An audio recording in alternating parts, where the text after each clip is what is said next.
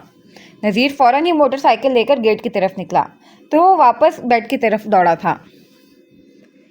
سنیں، اگر آپ کی یہ حالت شراب والی بات کی وجہ سے ہوئی ہے تو قسم خدا کی میرا ایسا کوئی کاروبار نہیں ہے، اور نہ ہی ان بیرلز میں ایسا کچھ ہے۔ آپ سن رہی ہیں؟ کبھی نرم تلوے تو کبھی گلابی تیلی سہلاتا وہ سراسیما سا بول رہا تھا، لیکن مقابل بھی امتحان لینے پر بضد لب بستہ پڑی تھی۔ کیا میں پٹی کروں ان کی؟ لیکن ٹھنڈی پٹی تو تیز بخار ہونے پر کی جاتی ہے، یہ تو پہلے ہی سے سرد ہو رہی ہیں۔ منتشر ذہن میں آئی تجویز کی خود نفی کرتا وہ سر تھام کر بیٹھ گیا۔ کسی کو اپنے سامنے یوں بے سود پڑا دیکھنے کا پہلا تجربہ حقیقتاً اس کے لیے جان گسل تھا۔ کہنا غلط نہ ہوگا، اس جان لیوا خطروں کا شغل فرمانے والے حریف زادے کے سارے کسبل اس نازک وجود کو ہوش و خرد سے بیگانہ دیکھ کر نکل گئے تھے۔ شدید دباؤ کا شکار ذہن تھم تھم کر چل رہی دھڑکنیں فقط اس وجود کے ہوش میں آنے کی دعا کر رہی تھیں۔ پریشان نظریں اس کے منمونے زرد چہرے پر ٹکائے وہ بار بار گھنے والوں کی مٹھی میں جکڑ کر اپنے اندر کی بے چینی اور اضطراب کو دبا رہا تھا۔ اس وجود کو یوں دیکھ کر اسے دنیا کیا کہے گی پرواہ نہیں تھی، لیکن دی جان کی نگاہوں میں مجرم بن جانے کا خیال اس کی سانسوں کا تسلسل توڑنے کے لیے کارگر تھا۔ کہا تھا میں نے دی جان سے، مجھ سے وابستہ کوئی بھی شے یا جگہ کچھ بھی کسی دوسرے فرد کے لیے نہیں بنی۔ جو بھی میرے یا مجھ سے جڑی دنیا کے قریب آنے کی کوشش کرے گا وہ نقصان میں ہی رہے گا، اسے تکلیف ہی ملے گی۔ لیکن کوئی میری بکواس سنتا ہی کہاں ہے؟ دلاور عثمانی تو کرتا ہی بکواس ہے۔ ایک مرتبہ پھر اس کے نرم روئی سے تلووں کو رگڑتا وہ اپنے حواسوں میں نہیں تھا، تبھی بے تکان خود کو کوسے جا رہا تھا۔ بھائی صاحب، اب ذرا ہم ایک 5 اسٹار ہوٹل کو شرف بخشیں گے، پھر تھوڑی سی شاپنگ اور ٹھنڈی سی آئس کریم سے لطف اندوز ہو کر گاؤں کی سڑک پکڑیں گے۔ کوئی اعتراض؟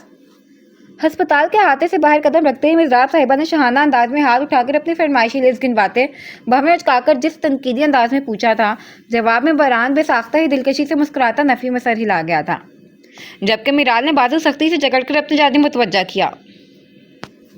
کیا ہے؟ تم نے بتایا کیوں نہیں تمہارا ایسا کوئی پلان ہے؟ میرال دبی آواز میں خائف ہوئی۔ اب بتا دیا نا میرال صاحب، بازو آزاد کرواتی وہ بے وجہ معصوم ہوئی۔ بہت شکریہ، لیکن اب ہم خاموشی سے حویلی چل رہے ہیں۔ بے شک تم کل آ کر یہ سب کر لینا، لیکن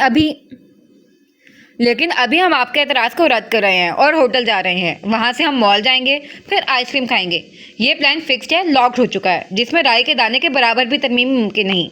اب چلیں، اندر بیٹھیں آپ۔ ہراسا میرال کی بات تیز دھار کینچی کی طرح چلتی زبان سے قطر کر ایک سانس میں اپنی بات رکھتے اسے ڈور کھول کر میرال کو اندر بٹھانا چاہا۔ مضراب پلیز سمجھنے کی کوشش کرو یار، گھر میں پھپھو سا لوگ ہیں، اچھا نہیں لگے گا اس طرح۔ تم کل ایک اور ناکام کوشش کے تحت اسے حالات کی سنگینی کا احساس دلانا چاہا، لیکن مضراب ایک لا علاج مرض کا نام تھا۔ کوئی کلول نہیں ہوتا ہے میرال سا، جو ہوتا ہے آج ہی ہوتا ہے۔ آپ نے اس دانشور کا کال نہیں سنا؟ کل کرے سو آج، آج کرے سو اب، بس یہی حقیقت ہے۔ اور رہی بات پھپھو سا لوگوں کی، تو انہیں تب کی تب دیکھ لیں گے۔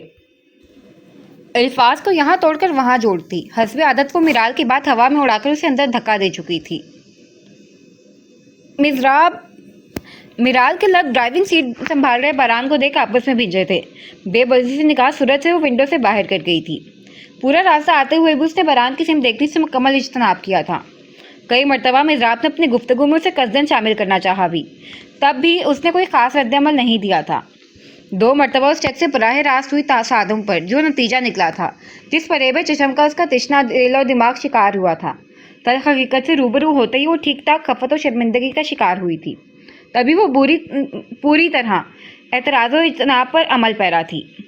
ہوٹل نے بھی انواع و اقسام کے لوازمات مضراب کی ایما پر بیرے نے لا کر میز پر سجا دیا تھا۔ مضراب خود لطف اندوز ہوتی اسے بھی کھانے کے لیے اپنے مخصوص دھونس بھرے انداز میں اصرار کر رہی تھی، پر میرال کے حلق سے نوالے ہی نہیں اتر رہے تھے۔ بمشکل زہر ماری 1-2 نوالے لیے اور پھر بہران کے اشارے پر ویٹر پائن ایپل جوس لے آیا تو اسی سے خوش کھلے کو تر کرتے ہاتھ کھینچ لیے۔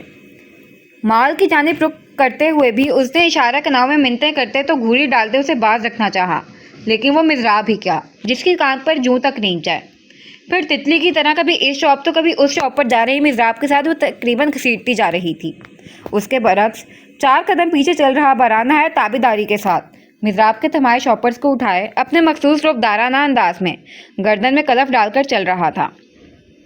ستواں مغرور اور ناک کے سہارے آنکھوں پر دھرا سیاہ سٹائلش گوگل جو اس پر بے انتہا جچ رہا تھا، بلا شبہ کئی حسیناؤں کی دھڑکنوں میں طغیانی برپا کرنے کا باعث بنا ہوا تھا، لیکن اس شہزادے کی شان بے نیازی کا عالم ہی عجب تھا۔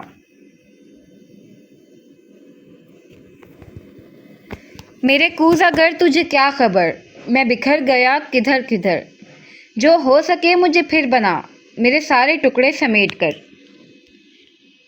ڈاکٹر کے ہمراہ دی جان کو دیکھ کر پہلی بار خوشی کی جگہ اس کی جان لبوں پر آئی تھی۔ ساتھ کوئی قصور نہ ہوتے ہوئے بھی احساس جرم کے بوجھ سے اس کی نگاہ جھک گئی تھی۔ دی جان بنا اس پر ایک نگاہ ڈالے بے تابانہ بے ہوش وجود پر جھکیں۔ لیڈی ڈاکٹر اپنے کام میں لگ گئی تو وہ اپنا وجود وہاں قطعی غیر اہم محسوس کرتا، خود کو گھسیٹتا اس گھٹن زدہ فضا سے باہر سیڑھیوں پر نکل آیا تھا۔ نذیر وہیں مؤدب سا کھڑا تھا۔ بابو سا، میں نے کسی کو کچھ نہیں بتایا۔ بڑی بی بی صاحب کسی کی عیادت کے لیے پاس گاؤں گئی تھیں اور این ڈاکٹر کے یہاں ہمارا ٹاکرا ہوا تو مجبوراً مجھے بتانا پڑا، ورنہ وہ… اسے پریشان دیکھ نذیر نے اپنی صفائی پیش کرنی چاہی تو اس نے ہاتھ اٹھا کر روک دیا۔ کوئی بات نہیں، تم جاؤ۔ بھاری برف سے منجمد لہجے میں ہدایت ملنے پر متاسف نگاہوں سے ایک دنیا کو پریشان رکھنے والے شخص کو پریشان دیکھتا وہ چلا گیا تھا۔ وہ وہیں دونوں گھٹنوں پر کونی ٹکا کر گھٹنے اضطرابی انداز میں ہلانے لگا۔ 15 سے 20 منٹ کی صبر آزما انتظار کے بعد بالآخر دروازہ کھلا۔ اس کی سرخ مائل نگاہ اٹھی، مقابل دی جان اور ڈاکٹر کھڑی تھیں۔ وہ فوراً کھڑا ہوا۔ پریشانی کی کوئی بات نہیں ہے، کھانے میں کچھ آ جانے کی وجہ سے یا کسی اور وجہ سے انہیں پے در پہ الٹیاں ہوئی ہیں، جسم میں پانی کم ہو جانے کی وجہ سے کمزور ہو کر وہ بے ہوش ہو گئیں۔ میں نے ڈرپ لگا دی ہے، کچھ دیر میں ہوش آ جائے گا۔ متبسم لہجے میں ڈاکٹر کی جانب سے نوید سنانے پر وہ بس سر کو ذرا سی جنبش دینے پر اتفاق پیچھے ہٹا۔ نرس کے ہمراہ گاڑی کی سمت بڑھی تو وہ بھی دی جان پر بنا نگاہ ڈالے جانے لگا۔ تم کہاں جا رہے ہو اب؟ دی جان کی ازلی نرمی سے مبرہ آواز میں اس کے قدم جکڑے، لیکن وہ مڑا نہیں۔ میں تم سے کچھ پوچھ رہی ہوں دلاور عثمانی۔ اس کی خاموشی پر دی جان کی آواز سخت ہوئی۔ جا رہا ہوں کہیں بہت دور، بنا مڑے وہ پتھرائے لہجے میں جواب دے ہوا۔ کیوں؟ کیونکہ مجھے اپنی صفائی پیش کرنی نہیں آتی، مجھے اپنا دفاع کرنا نہیں آتا۔ کیونکہ اس علاقے میں بلکہ اس دنیا میں جس کسی کے ساتھ بھی غلط ہوتا ہے ذمہ دار میں ہی ٹھہرایا جاتا ہوں۔ ان کی اس حالت کا ذمہ دار بھی میں ٹھہرایا جاؤں گا، یا شاید میں ہی ہوں۔ آپ کو مجھے کوئی سزا دینی ہے اس جرم کے پاداش میں تو دے دیں، لیکن اپنا لہجہ و انداز نہیں بدلیں میرے ساتھ۔ اتنی دیر کا ذہنی ہیجان کا غبار دی جان کا بدلہ لہجے و انداز سے آتش فشاں پہاڑ کی طرح پھٹ کر لاوے کی طرح ابلا تھا۔ میں نے کہا تم ذمہ دار ہو۔